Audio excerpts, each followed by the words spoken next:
සුබ දවසක්. ප්‍රෙග්නන්ට් වෙන්න හිතාගෙන ඉන්න ඔයාට ගොඩක් වැදගත් වෙන වීඩියෝ එකක් අරගෙන තමයි මම අද ආවේ.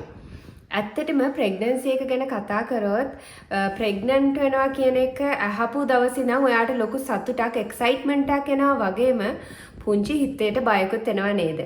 ඉතින් මේකට ප්‍රධානම හේතුව තමයි බාහිර සමාජයේ කතා වෙන දේවල්. ඒ කියන්නේ බබෙක් ලැබෙන ඉදදී බබා හොඳින්ද මට මේක දරා ගන්න පුළුවන්ද මට මේක හැන්ඩල් කරගන්න පුළුවන්ද ඒ වගේම මගේ ශාරීරික මානසික මොන විදිහේ වෙනස්කම් සිද්ධ වෙනවද මෙන්න මේ වගේ ගොඩාක් දේවල් ගැන හිතලා ඔයා ටිකක් බය වෙන්න පුළුවන්. ඉතින් ඇත්තටම ප්‍රෙග්නන්සි එකකදී අපි බය වෙන්න ඕනද කියන එක ගැන මම අද කතා කරන්න හිතුවා. මේ ඉමෝෂනල් ජර්නි එක ඇතුළේදී ඔයා දැනගන්න ඕන වැදගත් කරුණු කිහිපයක් මම කතා කරනවා.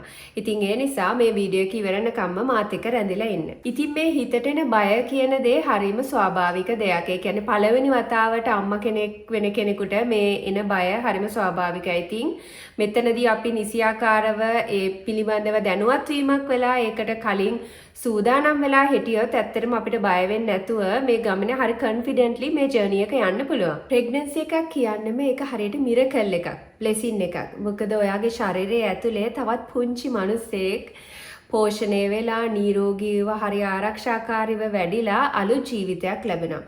ඉතින් මෙතනදී ඔයාට ඔයා ගැන වගේම ඔයාගේ දරුවා ගැනත් ලොකු වගකීමක් තියෙනවා. ඉතින් ඔයාට නිසියාකාර පෝෂණයක්, වෛද්‍ය උපදෙස් මේ හැමදේම මේකට ගොඩාක් වැදගත් වෙනවා. ඉතින් මේ සම්බන්ධයෙන් කතා කරනකොට ප්‍රධානම දෙයක් තමයි වෛද්‍ය උපදෙස් ලබා ගන්නවා කියන එක. ඒ කියන්නේ ඔයාගේ තියෙන මෙඩිකල් චෙක්අප්ස් වලට අනිවාර්යෙන්ම යන්න. ඒ ඇතුළේදී ඔයාට අනාගතයේදී මොනවා හරි කොම්ප්ලිකේෂන්ස් වලට මුහුණ දෙන්න තියෙනවා නම් ඒවා අවම කරගන්න පුළුවන් දේවල් වෛද්‍යවරුන්ගෙන් නැත්නම් මිඩ්වයිෆ්ගෙන් උපදෙස් ලැබෙනවා. ඒ නිසා හරියාකාර ඔයාගේ සෞඛ්‍ය තත්ත්වය වගේම දරුවාගේ වර්ධනය පිළිබඳව දැනගන්න ඒ චෙක්අප්ස් වලට අනිවාර්යයෙන්ම සහභාගී වෙන්න.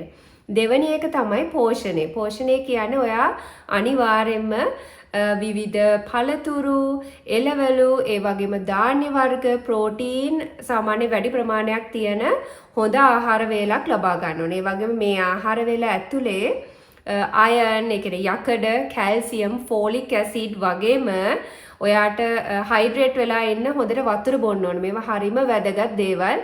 ඔයාට හොඳ පෝෂණයක් ලබා ගන්න එක මේ කාලේදී. ඒ වගේම කැෆේන්, ප්‍රොසෙස් ෆුඩ්ස් වගේ දේවල් ආහාරයට ගන්න එක ගොඩක් අවම කරන්න ඕන. හැම වෙලාවෙම බලන්න ඕන නිරෝගී හෙල්දි ඩයට් එකකට යන්න. ඒ වගේම මේ කාලේදී ඔයාට එක්සර්සයිස් කරන්න, සරල එක්සර්සයිස් කිහිපයක් කරන්න පුළුවන් නම් එහෙම නැත්නම් ටිකක් ඇවිදින්න යන්න. මොකද ඒක ඔයාට ශාරීරික වගේම මානසිකවත් ඔයාට හරියට වැදගත් වෙනවා. මේ කාලේදී ගොඩක් වෙලාවට වගේ මූඩ් ස්විං වෙන්න පුළුවන්. ඒ කියන්නේ ඔයාගේ ප්‍රෙග්නන්සි හෝමෝන නිසා ඔයාගේ මූඩ් එක නිරන්තරයෙන් වෙනස් වීම වලට ලක් වෙන්න පුළුවන්. ඉතින් මේ වගේ වෙලාවදී ඔයාට කරන්න පුළුවන් දේවල් කිහිපයක් තියෙනවා. එකක් තමයි breathing exercises කරන්න පුළුවන්. ඒ කියන්නේ හුස්ම ගන්න ඉහළ පහළ ගන්න එක ගැන අවබෝධයට ලක් කරන එක. එහෙම නැත්නම් භාවනා කරන එක. මීට අමතරව ඔයාගේ ඇත්තටම ඔයාට මානසික ඒ වගේ මොනවා හරි දෙයක් පිළිබඳව කතා කරන්න පුළුවන් කෙනෙක් ඔයාගේ හස්බන්ඩ් වෙන්න පුළුවන්, ඔයාගේ ළඟම යාළුවෙක් නැත්නම් ඔයාගේ පවුලේ කෙනෙක් එක්ක මේ සම්බන්ධයෙන් කතා කරන එක ඔයාට ඇත්තටම මේකෙන් පොඩ්ඩක් සහනයක් ලබා ගන්න උදව් වෙයි. ඒ වගේම මේ ප්‍රෙග්නන්සි ජර්නි එක ඇතුළේදී විවිධ ස්ටේජස් වලට යනවනේ. එතකොට ඒ කාලෙදී ඉදිරියේදී වෙන වෙනස්කම් පිළිබඳව ඔයාට යම්කිසි අවබෝධයක් දැනුවත් වීමක් ඊට කලින් ලබා ගන්න පුළුවන් නම් ඔයාට ඒකට මුහුණ දෙන්න හරිම ලේසියි. මොකද මගේ ප්‍රෙග්නන්සි ජර්නි එක ඇතුළේදී මම බේබි සෙන්ටර් කියලා ඇප් එකක් ෆලෝ කරා. ඒක ඇතුළේදී මගේ ඊළඟට එන ඊළඟ ට්‍රිමෙස්ටර් එකේදී මොනවද වෙන වෙනස් වීම, මොනවද ඒකට මම කරන්න ඕන, ඒ වගේම තව අම්මලා ඒ සම්බන්ධයෙන් වෙච්ච ගැටලු, ඒවට යාලා කරපු දේවල්, මේ වගේ ගොඩක් දේවල් දාලා තියෙනවා. ඉතින් ඒක ඇතුළේදී මට ඉස්සරහට මගේ ශරීරයේ වෙන වෙනස් වීම මොනවද, මම මොන වගේ මෙඩිකල් චෙක්අප්ස් වලට යන්න ඕනද, මේ හැම මගේ දරුවාගේ වර්ධනය කොහොමද, මේ හැමදේම මට යම්කිසි අවබෝධයක් ලබා ගන්න පුළුවන් වුණා. ඉතින් ඒ වගේ ඔයාලටත් බේබි සෙන්ටර් ඇප් එක හරි එහෙම නැත්නම් වෙන මොනවා හරි ක්‍රමයක එක්ක ඔයාට Google එකේ සර්ච් කරලා හරි කොහොම හරි ඒ විස්තර හොයාගන්න. ඔයාගේ ඊළඟ සති කිහිපෙන් ඔයාට මොනවද වෙන්නේ, මොනවද වෙන වෙනස් වීම මේ පිළිබඳව යම්කිසි අවබෝධයක් ලබා ගත්තම ඔයාට කලින්ම ඒකට සූදානම් වෙන්න ලේසි වෙනවා. ඒ වගේම මේ කාලෙදී child birth videos, ඒ වගේම ගොඩක් නෙගටිව් දේවල් දෙන දේවල් ඔයාගේ මනසට දාගන්න උත්සාහ කරන්න එපා. එකෙන් ඔයාට ලොකු ආතතියක් එන්න පුළුවන්. මොකද ප්‍රෙග්නන්සි එකක් තව ප්‍රෙග්නන්සි එකක් එක්ක බලද්දි ගොඩක් වෙනස්. ඒ කියන්නේ පුද්ගලයාට විතරක් නෙවෙයි එකම පුද්ගලයාට එක එක ප්‍රෙග්නන්සි වලදී ඒ ජර්නි එක ඇතුලේ එක වෙනස් වෙන්න පුළුවන්. මොකද මට මගේ දුව මුලින්ම ලැබෙන ඉඳිද්දි මට එහෙම කිසිම අපහසුතාවයක් ඒ වගේ කිසිම දෙයක් තිබුණේ නැහැ. හරිම ස්මූත් ප්‍රෙග්නන්සි එකක් මට තිබුණේ.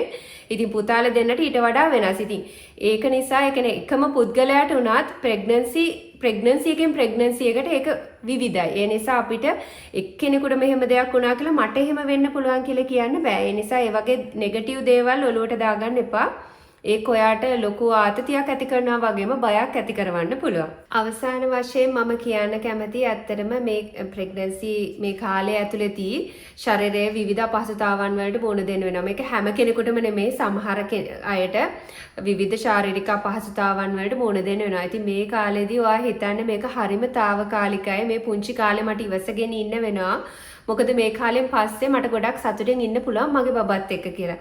එහෙම හිතලා හිත ගොඩක් ධෛර්යමත් කරගන්න හැමතිස්සෙම හිත මොටිවේට් කරගෙන ඉන්න ඔයාට උදව් ගන්න පුළුවන් පරිසරයක් හදාගන්න නිතරම අනිත් අයත් එක්ක කතා කරන්න වෛද්‍ය උපදෙස් පිළිපදින ඒ වගේම හොඳ ශරීර සෞඛ්‍යයක් තියාගන්න පෝෂදායී ආහාර ගන්න මේ දේවල් මේ නිවැරදි පුරුදු ටික ඇති කරගෙන ඒ වගේම හොඳ දැනුවත් වීමක් ලබාගෙන පෙර සූදානමක් තියාගත්තොත් ඇත්තටම ඔයාට විඳවන්නේ නැතුව හොඳ ප්‍රෙග්නන්සි ජර්නි එකක් අරගෙන යන්න පුළුවන්. මම හිතනවා මේ වීඩියෝ එක ඇතුළේ වාට යම්කිසි දෙයක් ගන්න පුළුවන් වෙන්න ඇති කියලා. එහෙනම් මේ වගේම ලස්සන වීඩියෝ එකකින් නැවත දවසක හමු වෙමු. ඔයාලා හැමෝටම සුබ දවසක්.